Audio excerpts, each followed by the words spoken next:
read the verses from 1 Corinthians 9, verses 24 onwards. It says that we all run in a race. And we look around the Olympics at this very moment in time, and we see it for what it is.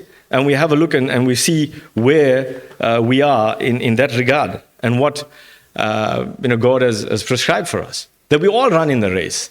But in verse 27, Paul ends off that illustration by saying that we run in such a way that we do not get disqualified.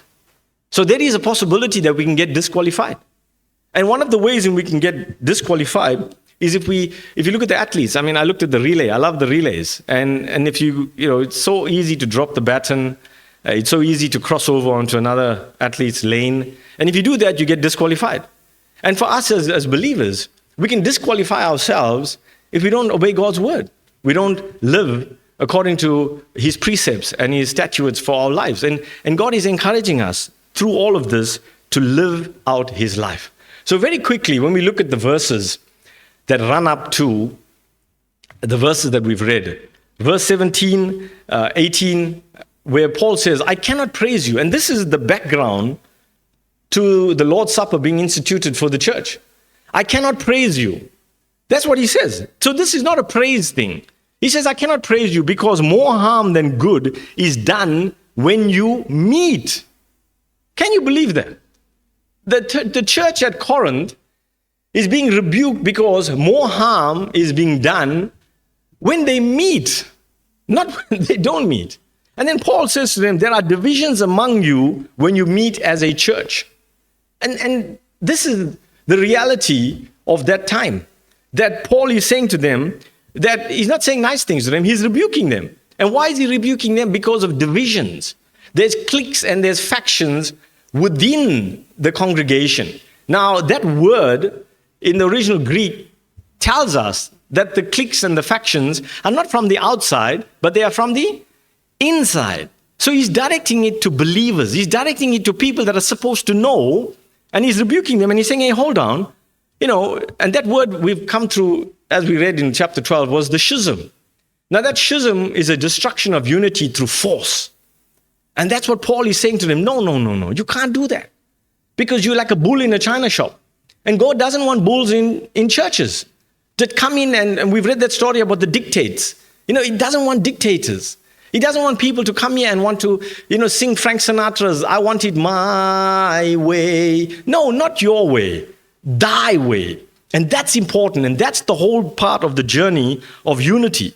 So when we look at verse 19, he goes on to say that there must also be factions among you so that you who have God's approval will be recognized.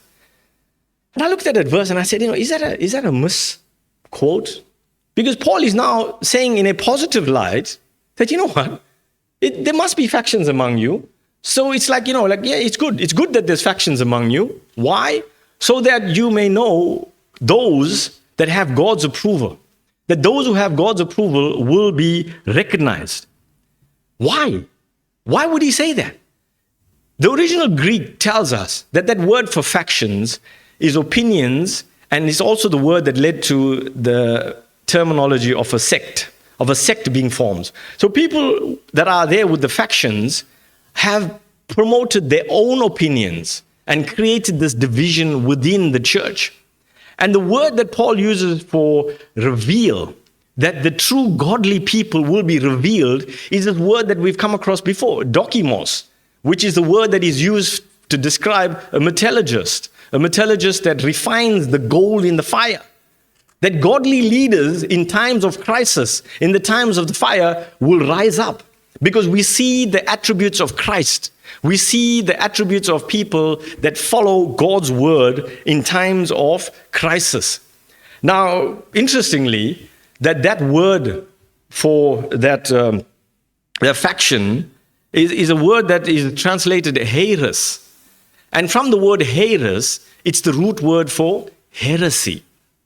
So when we have our opinions, and if our opinions are not in line with God's word, and we continue to promote this opinion, like the Joseph Smiths and the cults that have been coming through, the Koreshs and all of these people, when we start to promote our opinion, what we think, what we feel, what we believe, rather than God's word, eventually it forms a heresy.